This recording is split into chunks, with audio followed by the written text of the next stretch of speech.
안녕하세요. 현대의 진리를 전하고 있는 에스더입니다. 오늘도 구속의 파노라마로 말씀을 또 이어나가도록 하겠습니다. 우리가 최후의 남은 교회의 그 마지막 사명에 대해서 우리가 2시간씩 공부를 해왔는데 오늘도 계속 같은 주제를 가지고 말씀을 이어나가도록 하겠습니다. 지난 시간에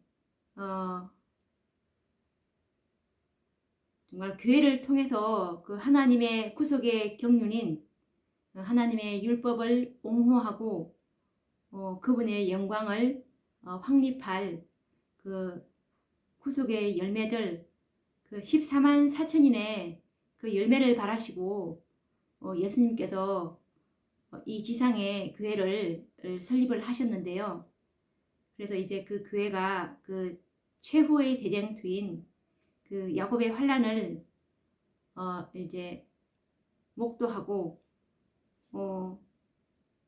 그 교회가 정말 강철같이 진실하고 화강암같이 단단한 그 믿음의 소유자들임을 입증하게 될 것인데 예수님께서 이 목적을 위해서 지상에 교회를 세우셨고요. 교회는 하나님께로부터 신성한 의무와 특권을 부여받았는데 그러면 하나님께서 친히 세우신 그 교회들을 우리가 역사를 또 한번 또 돌이켜서 공부를 해보도록 하겠습니다. 우선 그 아브라함의 자손으로 구성된 그 이스라엘 민족이 세운 그 유대교회가 있습니다. 예수님께서 이 이스라엘을 통해서 하나님의 목적을 이루시려고 했지만 실패했죠. 그리고 그 예수님이 오셔서 세우신 12제자를 안수함으로 그 세운 교회인 그 그리스도교 시대 교회가 또 있습니다. 그죠? 그리고 마르틴 루터를 위시한 종교 개혁자들에 의하여 세워진 그 교회인 프로테스탄트 교회가 있고요. 그리고 그 마지막 시대를 대표하는 마지막 교회를 대표하는 계시록 14장의 세천사의 기별에 의하여 세워진 그 제7일 안식일 예수 재림교회가 있습니다. 그래서 이 교회들이 교회에서 사명을 마치지 못하고 교회의 그 남은 자들, 이기는 자들이 계속 그 하나님의 율법을 보관하면서 이어내려 왔는데 이 마지막 교회인 제7일 안식일 예수 재림교회에서 이제 세천사의 기별로 하나님께서 율법을 위탁하셨지만 그 사명을 다하지 못하고 넷째 천사에게 그 촛대가 넘어진 역사를 우리는 공부해 왔습니다. 그리고 마찬가지로 또 그 넷째 천사도 그 마지막 14만 4천의 수요를 채우는데 그 사업을 마치지 못하고 다섯째 천사들에 의해서 촛대가 또 옮겨졌습니다. 제가 다음 시간에 다음에 다섯째 천사의 기별을 하면서 그 얘기도 다뤄볼 것입니다. 그래서 이제 그 노아 홍수 이전에는 그 인간의 수명이 900세 이상이었습니다. 그래서 그렇게 장수하던 시대에는 복음을 전하기 위한 그 특별한 교회의 조직이나 단체가 필요가 없었습니다. 아담이나 그 셋은 900년을 살면서 율법의 보관자요 그 복음의 증인으로서 충실하게 교회의 사명을 개인들이 담당할 수 있었던 그 시대가 있었습니다. 그런데 그 노아 홍수 이후에 인간들의 수명이 급격하게 떨어진 상황에서는 어느 개인에게 복음을 전적으로 의뢰하고 율법을 보관하도록 하는 것은 위험하게 되었습니다. 그래서 이제 하나님께서는 그 한 민족을 택하셔서 율법을 보관하고 복음을 증거하도록 계획하셨죠. 그래서 이제 아브라함을 불러서 그렇게 이제 아브라함에게서 이제 한 민족이 되게 하셔서 하나님께서 그 한 민족에게 율법을 보관하게 하십니다. 그래서 이제 그 아브라함의 자손들인 이스라엘 민족들에게 율법과 복음을 의탁하시게 됩니다. 그래서 이제 유대 민족은 예수님께서 오셔서 세우실 그 교회의 모형이라고도 볼 수 있습니다. 그렇게 해서 이제 하나님의 교회로서의 사명을 수행하게 되었습니다. 그런데 이 이스라엘 민족이 예수님을 거절하게 되었죠. 예수님을 거절하고 십자가에 못 박아 죽임으로 유대 민족의 사명은 끝이 나고 말았습니다. 그런데 예수님께서 십자가에 죽으심으로 친히 교회의 모퉁이 돌이 되시고 12 제자들에 의해서 기초석이 놓인 그분의 교회를 세우시게 됩니다. 그러므로 이제 예수님께서는 이렇게 조직하신 교회를 당신의 피로 사신 교회라고 하셨으며 이 교회를 세우기 위해서 그분의 생명을 바치셨다고 말씀하고 계시는데 화이트주석 에베소서 5장 25절 말씀을 읽어보겠습니다. 화이트주석 에베소서 5장 25절입니다.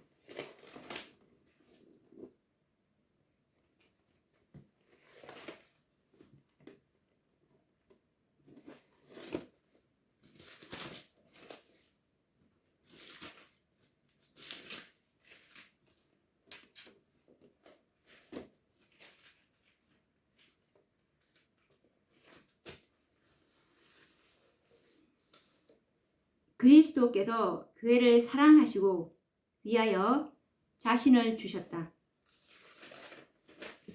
교회는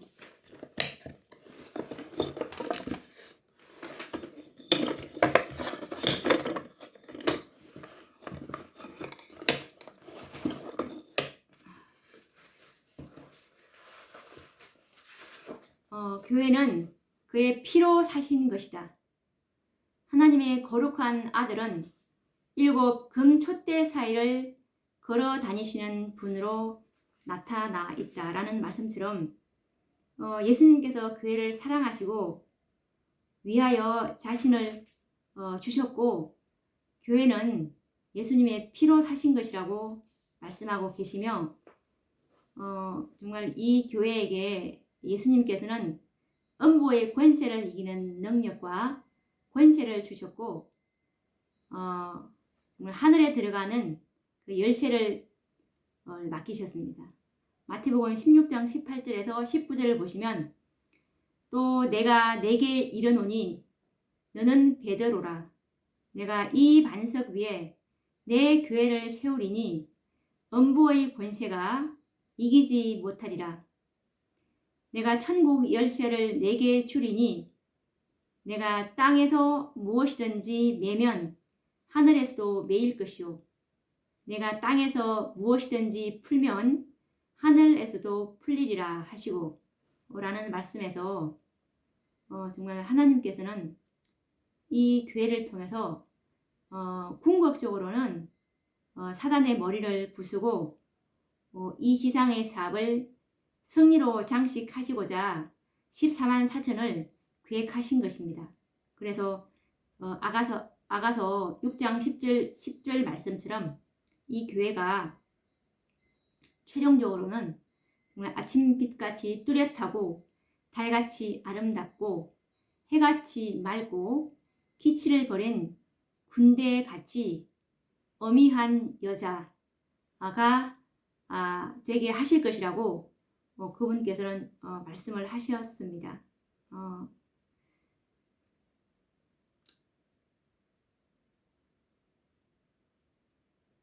이 교회가 예수님께서는 정말 이 교회를 그 뿔뿔이 흩어진 그 한 사람 한 사람을 인도하고 계시는 것이 아니고 한 백성을 인도하고 계신다고 말씀하셨는데 정음보감 2권 362페이지를 보시면 하나님께서는 당신의 택한 백성 곧 당신의 계명을 지키는 택한 백성들로 이루어진 교회를 이 땅에 가지고 계신다.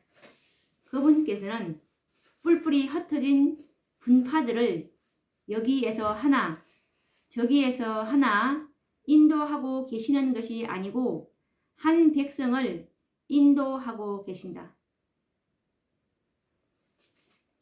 예수님께서 인도하고 계시는 그 교회는 당신의 계명을 지키는 택한 백성이라고 하셨고, 그리고 뿔뿔이 흩어진 분파들이 아닙니다. 생애의 빛이나 많죠. 그 분파들이 많은데 이 교회는 반드시 정통성을 이어나온 그 교회들이어야 됩니다. 예를 들면 그 첫째 천사의 기별을 거절하고 정말 그 둘째 천사의 기별을 전할 때 그 교인들을 출교시킴으로써 그 출교당한 그 백성들이 그 남은 무리가 셋째 천사의 기별을 받은 그 사람들이듯이 반드시 그 기별을 전한 교회에서 그 기별을 받고 그 교회에서 나온 그런 섭리의 패턴이 있어야 됩니다. 기별이 왔을 때 그 기별을 받은 그 무리들이 바로 하나님께서 이끄시는 그 교회고, 또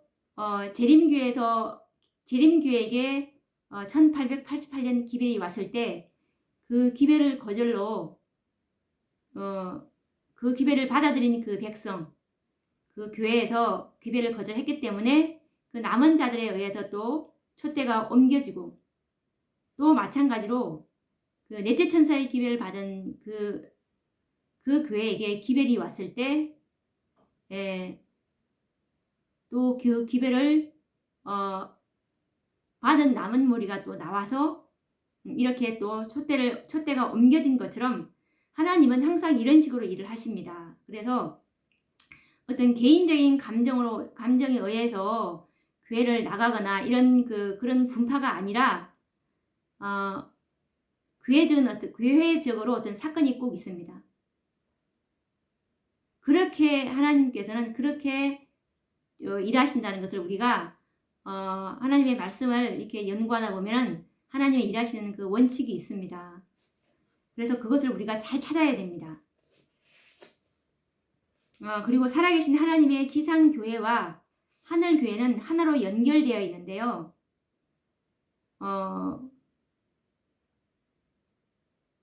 우리가 여기서 이렇게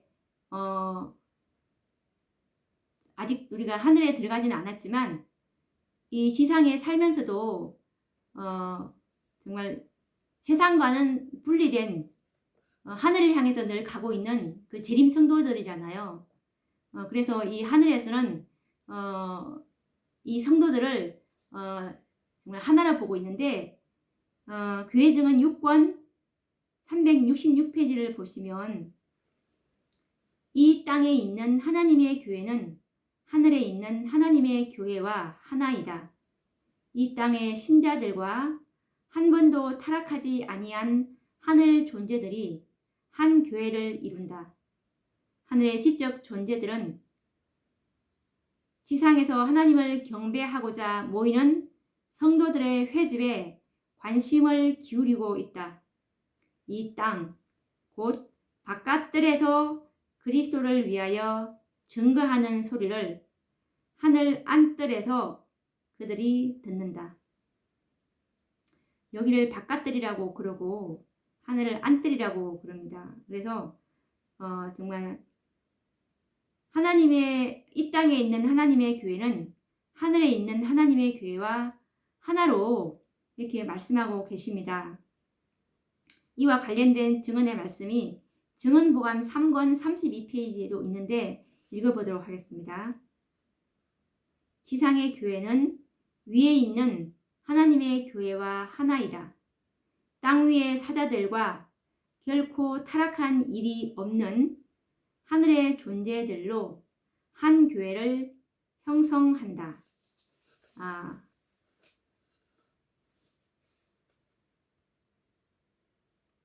그래서 이제 우리가 그 예수님께서 이제 이 교회를 얼마나 사랑하고 하늘에서도 이 땅에 하나님의 교회에게 얼마나 애정을 가지고 있는지를 우리가 느낄 수 있는데 정말 이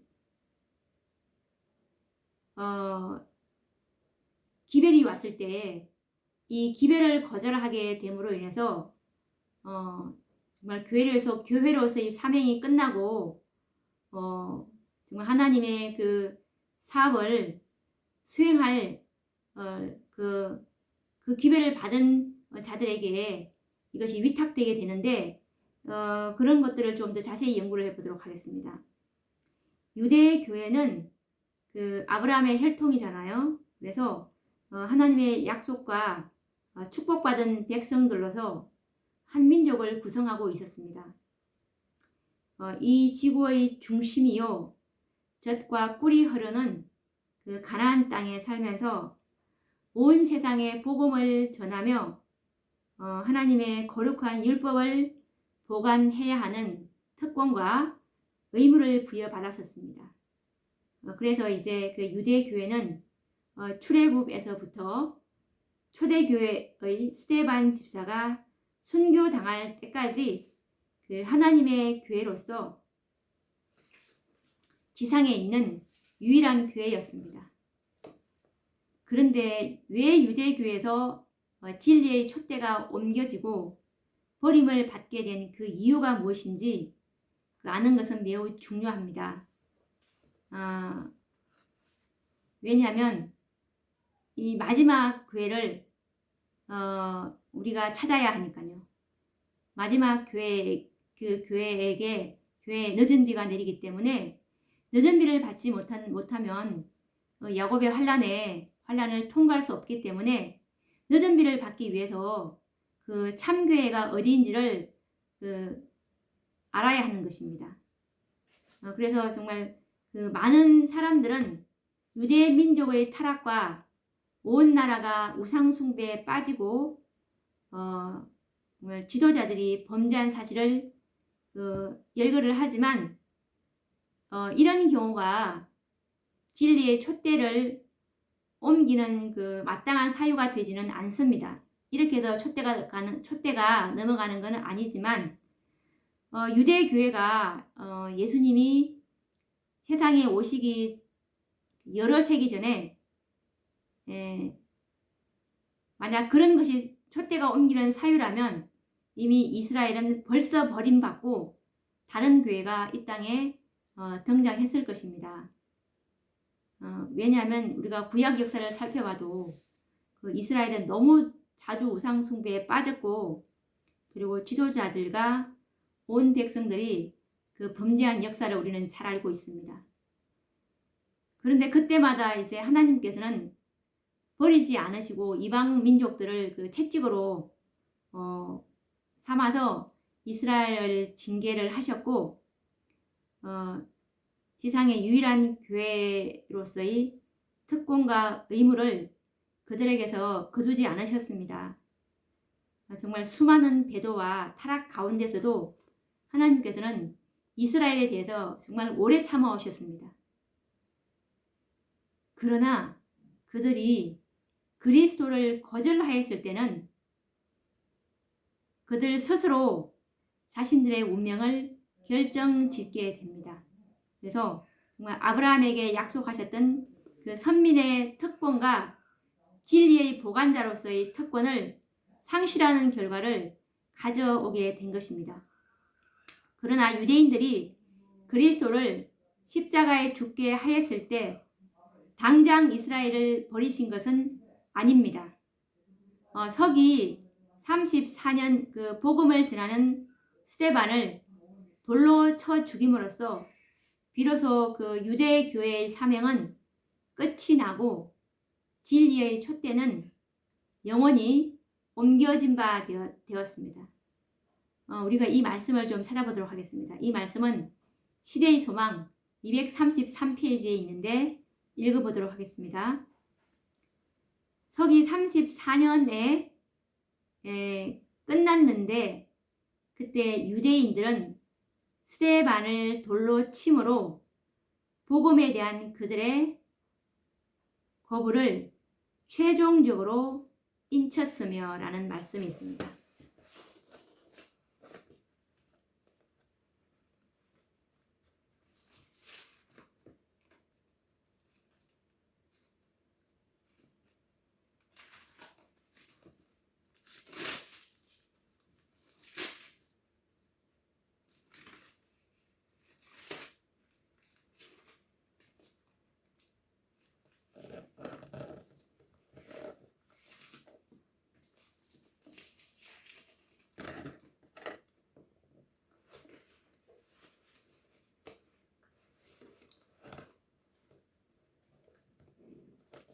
이것이 바로 정말 한일의 즉 7년은 서기 34년에 끝났는데 그때 유대인들은 스데반을 돌로 침으로 복음에 대한 그들의 거부를 최종적으로 인쳤으며 박해로 말미암아 외국에 흩어졌던 제자들은 두루 다니며 복음의 말씀을 전하였고 이렇게 이런 말씀이 있는데 예수님을 정말 십자가로 서기 31년도에 예수님을 못 박았지만 최종적으로 인친 것은 한일의 절반을 지나서 서기 34년에 이렇게 완전히 이제 촛대가 옮겨졌다는 말씀을 지금 하고 있습니다. 이와 관련된 말씀이 각시대의 대쟁투 328페이지에 있는데요. 그때에 유대의 사내들인이 취한 태도, 곧 스데반을 죽이고 그리스도를 따르는 사람들을 박해함으로 복음을 거절한 것은 국가로서 그들의 운명을 결정짓는 일이 되었다. 이 말씀을 보면서 초기문집 흔들림장이 생각이 났는데 그 참된 정인의 권면인 1888년도 존스와 와그너가 가져왔던 그 믿음으로 말미암는 의의 기별, 정말 그 기별은 늦은 비를 받을 수 있는 우리가 예수님의 의를 받아들여야 된다는 그 기별이었는데 그 기별을 받아들이게 된다면 교회가 정결케 되어서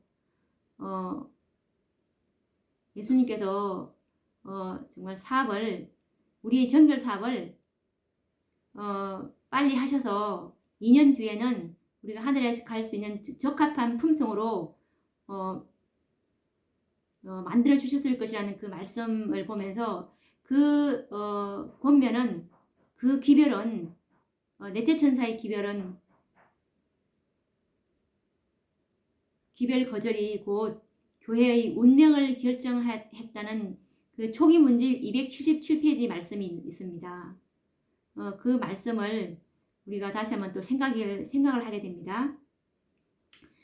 여기 보면서 왜 유대 교회가 촛대가 옮겨졌는지를 우리가 과거 속에서 이렇게 발견한다면 정말 재림교회가 그때 그 계시록 18장 기별을 거절한 것은 이거는 보통 일이 아닙니다. 교회의 운명을 결정하는 기별이고 그 교회가 이제 정말 더 이상 하나님께서 성령이 임재하시는 교회가 아니라는 그것을 우리가 알아야 하는 것입니다.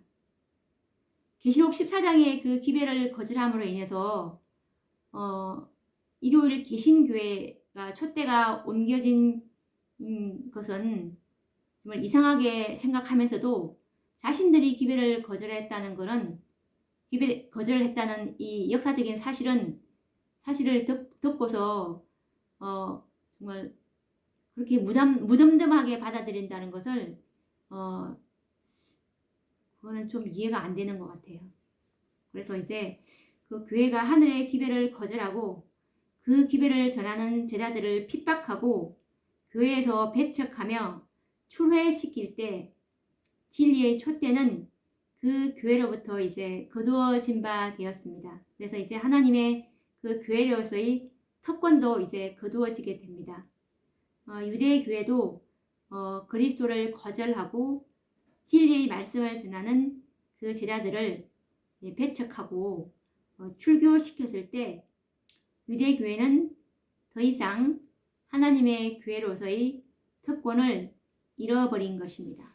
그래서 이제 정말 제자들을 그 유대 교회에서 출교시키고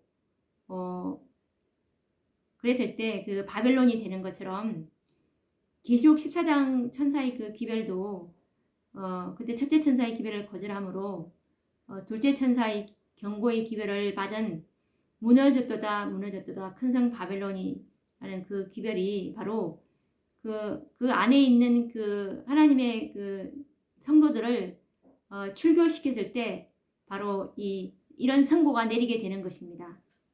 하나님의 교회는 그 조직이나 그 유형적인 건물이 아닙니다. 그 안에 있는 그 하나님의 그 계명을 지키는 하나님을 믿고 계명을 지키는 그 백성들이 있기 때문에 그곳을 교회라고 부르는 것이기 때문에 그런 신실한 백성들을 출교시킨다면 더 이상 교회로서의 그 특권과 특권은 잃어버리게 되는 것입니다. 그래서 시대의 소망 618페이지를 보시면 유대인들은 그리스도를 거절하는 데 포함되는 자기들의 무서운 책임을 거의 깨닫지 못했다. 그래서 이제 교회가 버림을 받는 확실한 이유는 이런 사유 때문에 그렇습니다. 그래서 교회가 이제 하늘로서 보냄을 받은 사자들과 기별을 거절한다면 그것은 곧 그리스도를 거절하는 것이라는 원칙에 의해서 심판을 받게 되는 것입니다. 목사와 복음 교역자들에게 보내는 정언 97페이지 말씀을 보면 만일 그대가 그리스도께서 파송하신 사자들을 거절한다면 그대는 그리스도를 거절하는 것이다 라는 말씀이 있습니다. 그래서 기별을 거절하면 곧 그리스도를 거절한다는 그 말씀입니다. 그리스도를 거절하게 되면 예수님은 당연히 그 교회 문 밖에 있겠죠. 그 교회 안에는 없다는 뜻입니다. 그 안에 그 개인적으로는 물론 개개인적으로 하나님의 이 빛을 받고 있을 수는 있겠지만 빛을 받아들이고 그럴 수 있겠지만 이제 교회에게는 더 이상 그 교회는 하나님 다시 들어가지는 않는 것입니다. 그래서 이 기별을 거절했다면 반드시 이 촛대가 옮겨진 곳을 찾아야 되는 것이 그것이 지혜겠죠. 목사와 복음 교역자들에게 보내는 증언 39페이지를 보시면 세상은 그분의 성도들을 거절함으로써 그리스도를 거절해 왔으며 선지자들과 사도들과 사자들의 기별을 거절함으로써 그분의 기별들을 거절해 왔다. 그리고 시대의 소망 324페이지를 보시면 유대 백성들은 그리스도를 거절함으로 용서받을 수 없는 죄를 범하였다.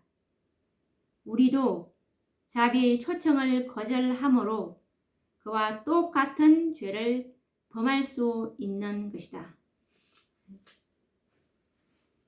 우리가 하나님의 일하시는 이 원칙을 잘 이해해야 합니다. 그분을 아는 것이 영생이듯이 그분의 뜻이 무엇이고 그분이 일하시는 원칙을 잘 우리가 이해를 해야 그분의 뜻 안에서 우리가 하나님의 뜻을 이룰 수가 있는 거거든요. 그래서 우리도 자비의 초청을 거절함으로 그와 똑같은 죄를 범할 수 있는 것이다. 정말 제가 정말 너무나 많은 재림교인들이 많잖아요. 지난번에 제가 말씀드렸지만 정말 1700만 이제 아마 더 됐을 겁니다.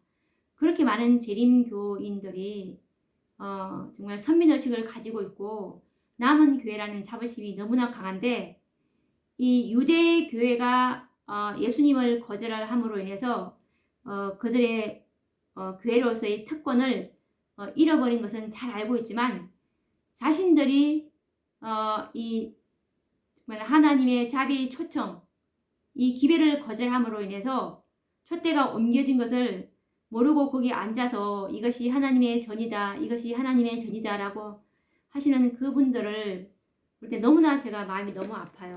그래서 오늘도 또 이 라오디게아 교회에게 정말 하늘에서 지극히 소중한 기별이라고 말씀하셨어요. 이 마지막 기별인데 지극히 소중한 기별을 주셨는데 이 기별을 거절했던 역사를 모르시는 분들이 너무나 많습니다. 그래서 제가 다시 한번 또 찾아서 읽어보도록 하겠습니다. 예레미야 23장 화이트 주석입니다.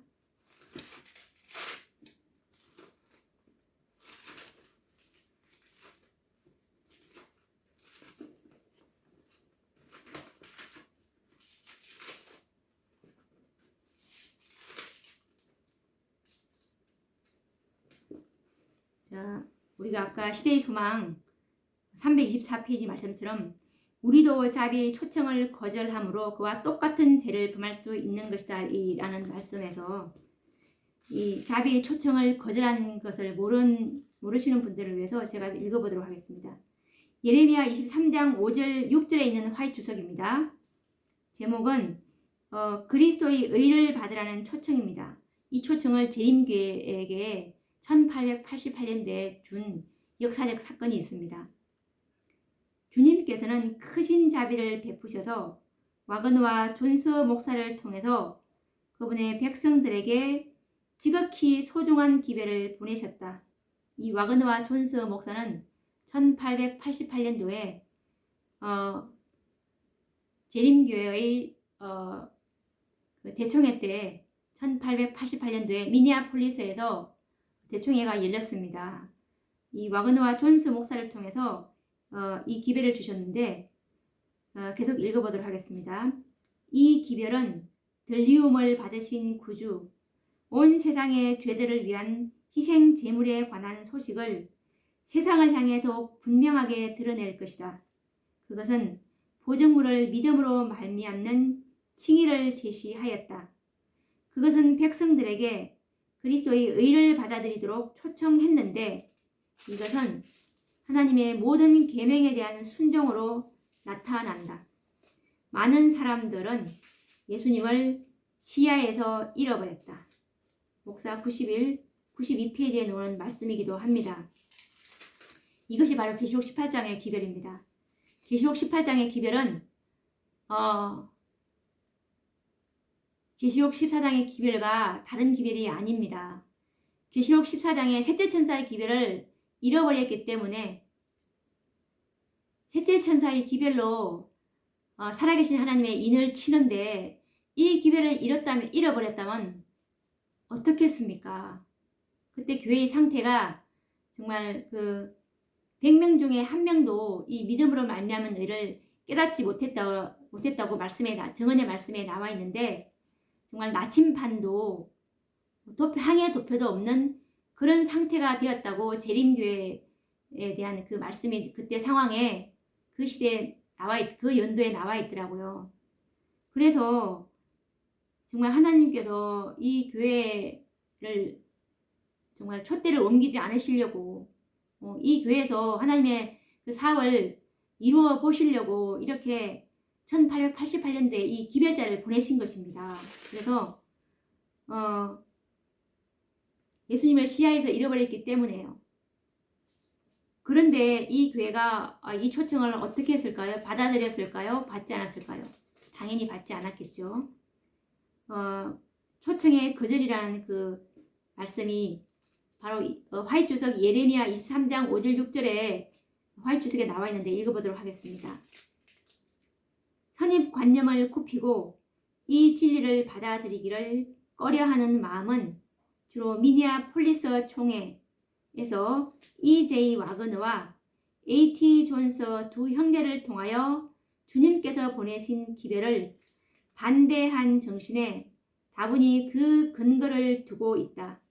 사단은 반대하는 정신을 자극함으로 말미암아 하나님께서 저들에게 주시고자 하신 특별하신 능력을 우리 신자들에게서 빼앗는 데 성공하였다. 원수는 사도들이 오순절 이후에 진리를 선포한 것처럼 저들이 온 세상에 진리를 전할 수 있는 능력을 얻지 못하게 길을 막아버렸다. 진리의 영광으로 온 땅을 환하게 비출 빛이 거절당하였으며 우리 형제들 스스로의 행동으로 말미암아 어느 정도 세상에 접근할 수 있는 길이 막히고 말았다. 이 말씀은 가리 뽑은 기별 234, 235페이지에 나와 있는데 이 말씀이 무슨 말씀인지 좀 차근차근 제가 읽어보도록 하겠습니다. 선입관념을 굽히고 이 진리를 받아들이기를 꺼려하는 마음. 이 마음은 주로 지도자들에게 있었는데요. 지도자들이 선입관념을 가지고 있었습니다.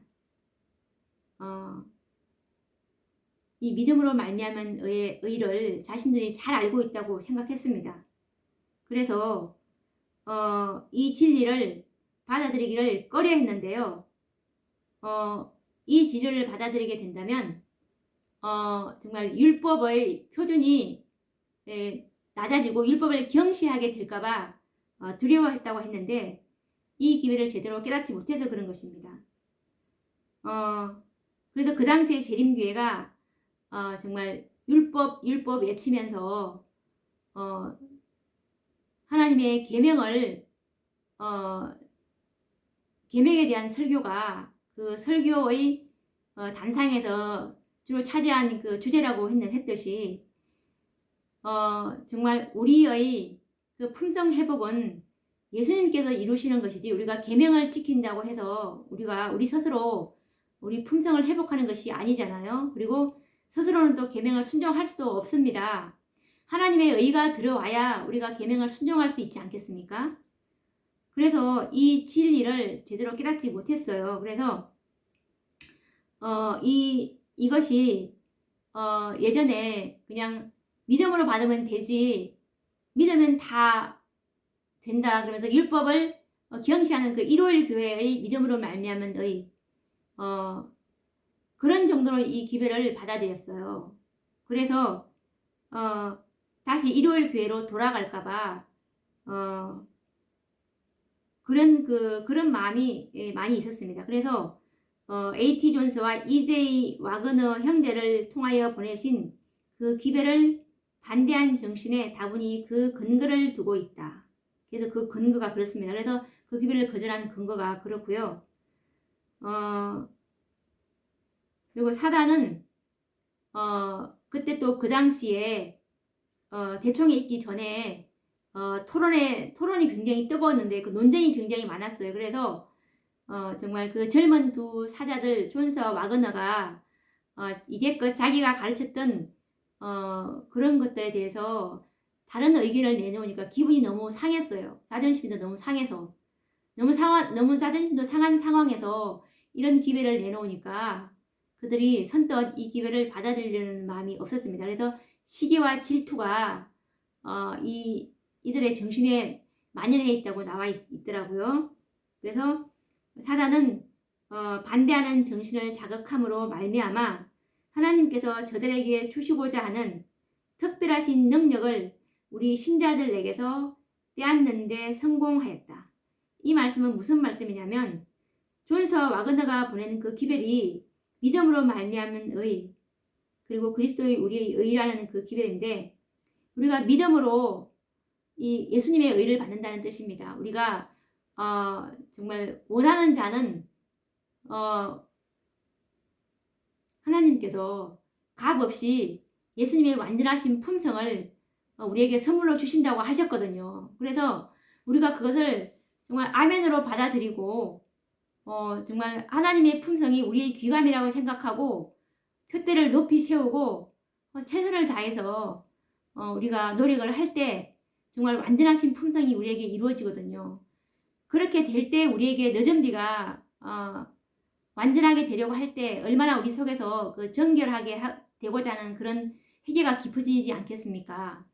그렇게 될 때 이제 정결하게 될 때 그 정결한 한 백성을 한 무리를 통해서 이제 하나님께서 이렇게 늦은 비를 부어 주시는데, 늦은 비를 부어 주심으로 인해서 정말 온 땅을 환하게 할 그 예수님의 형상이 충만하게 반사되기 때문에 우리가 정말 이 큰 외침을 통해서 이 마지막 수확을 할 수가 있거든요. 그래서 이제 바빌론 가운데 있는 그 하나님의 백성들 14만 4천인들, 그리고 이방인 가운데들도 14만 4천인들 있다고 했거든요.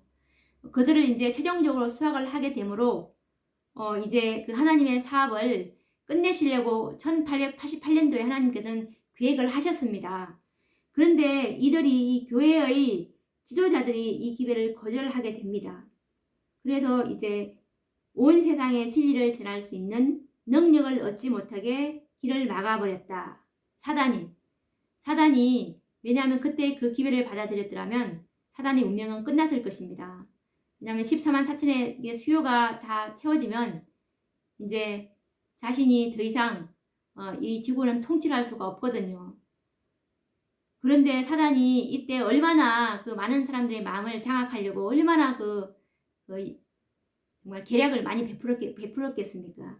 근데 그만 지도자들이 이 사단한테 넘어가 버리고 말았죠. 그래서 진리의 영광으로 온 땅을 환하게 비출 이 빛, 이 정말 믿음으로 말미암은 그리스도가 우리의 의가 되신다는 이 기별이 거절당하게 됩니다. 정말 이런 그 역사를 모르시는 분들이 너무 많아요. 그래서 이제 이처럼 이 교회가 정말 하나님의 사자들의 기별을 거절할 때 그 교회는 존재 이유를 상실해 버리게 되는 것입니다. 정말 이와 같이 확실한 시금석을 가지고 우리가 하나님의 참 교회를 조명해 보아야 합니다. 정말 과거에 비록 하나님께서 정말 인존하신 교회요, 친히 세운 교회라 할지라도 정말 전진하는 후속의 경륜 가운데 때를 따라서 이 땅에 그 보내신 하나님의 사자들과 기별을 거절한다면 그 교회의 촛대는 옮겨지게 되는 것이 하나님의 일하시는 섭리의 원칙입니다. 왜냐하면 그분의 구속의 경륜은 성취되어야 하기 때문에 그렇습니다.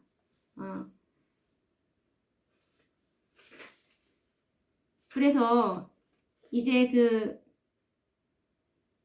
유대교회의 역사가 이제 끝이 나고 이제 그리스도 교회로 이제 그 촛대가 이제 옮겨지게 됩니다. 그래서 이제 그 그리스도 교회는 그리스도께서 친히 12 제자들을 이제 안수하심으로 교회의 기초를 놓게 되죠. 유대 민족이 가지고 있었던 그 교회의 특권이 이제 그 12 제자들과 그 적은 무리들에 의해서 이 땅에 조직된 그 교회로 옮겨지게 됩니다. 정말 우리 주님께서 피로 사신 그 교회이며 엄부의 권세가 이기지 못하리라고 하신 바로 그 교회입니다. 그래서 이제 이 교회가 발전해서 온 세상 곳곳에 복음이 전해지고 세계 곳곳에 교회가 세워지게 되었습니다. 특히 그 사도 바울에 의해서 이방인들에게 복음이 전해지고 교회가 세워지게 되었는데요. 그 중에서도 가장 크게 발전하고 번창했던 그 교회가 당시 그 세계의 중심이었던 로마의 수도인 로마에 있는 교회가 가장 크게 발전했습니다. 그래서 그 사도 바울에 의해서 크게 성장한 로마 교회는 결국 또 배도의 길을 가게 되는데요. 데살로니가 후서 2장 3절과 4절 말씀을 보시면 누가 아무렇게 하여도 너희가 미혹하지 말라. 먼저 배도하는 일이 있고 저 불법의 사람 곧 멸망의 아들이 나타나기 전에는 이러지 아니하리니 저는 대적하는 자라. 범사에 일컫는 하나님이나 숭배함을 받는 자 위에 뛰어나 자존하여 하나님 성전에 앉아 자기를 보여 하나님이니라 하느니라 라는 말씀에서 이제 사단이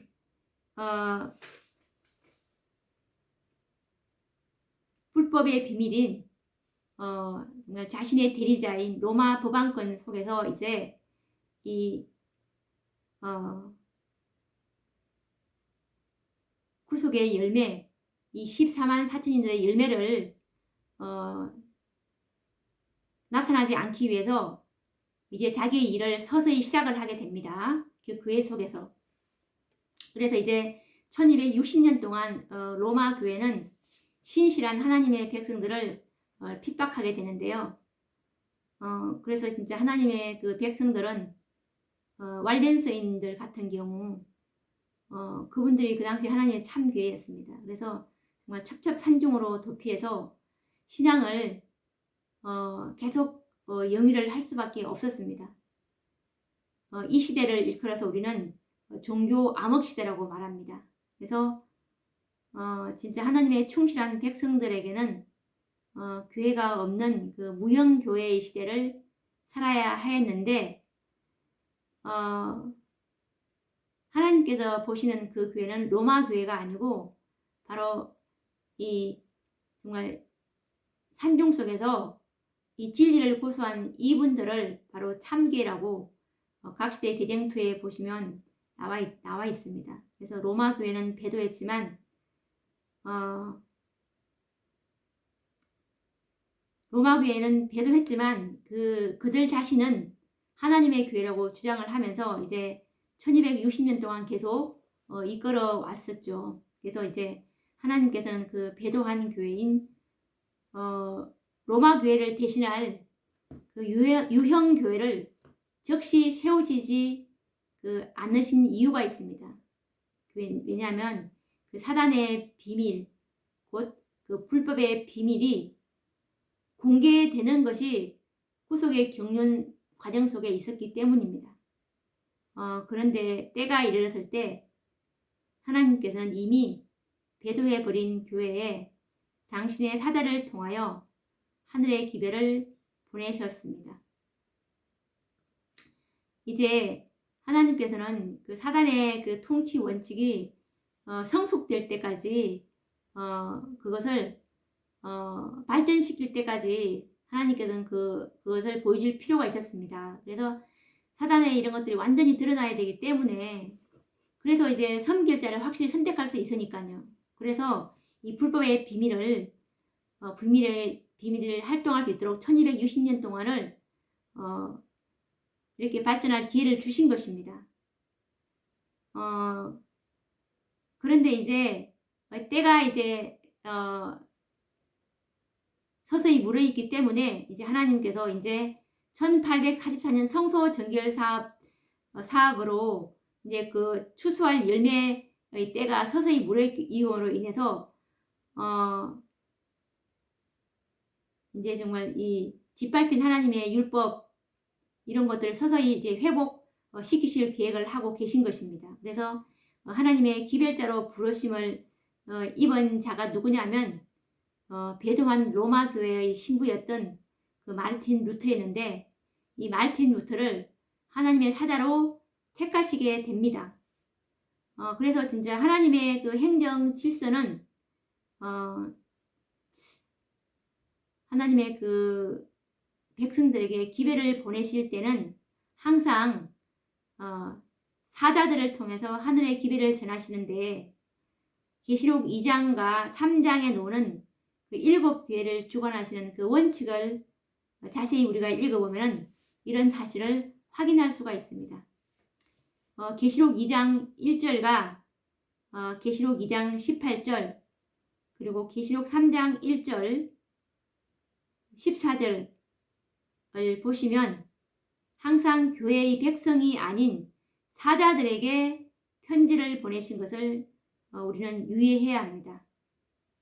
교회의 사자들이란 교회의 지도자들을 일컫는 말씀인데 계시록 그러면은 하나님께서 기회를 주실 때 사자들에게 주신다는 그 말씀을 한번 찾아보도록 하겠습니다. 계시록 2장 1절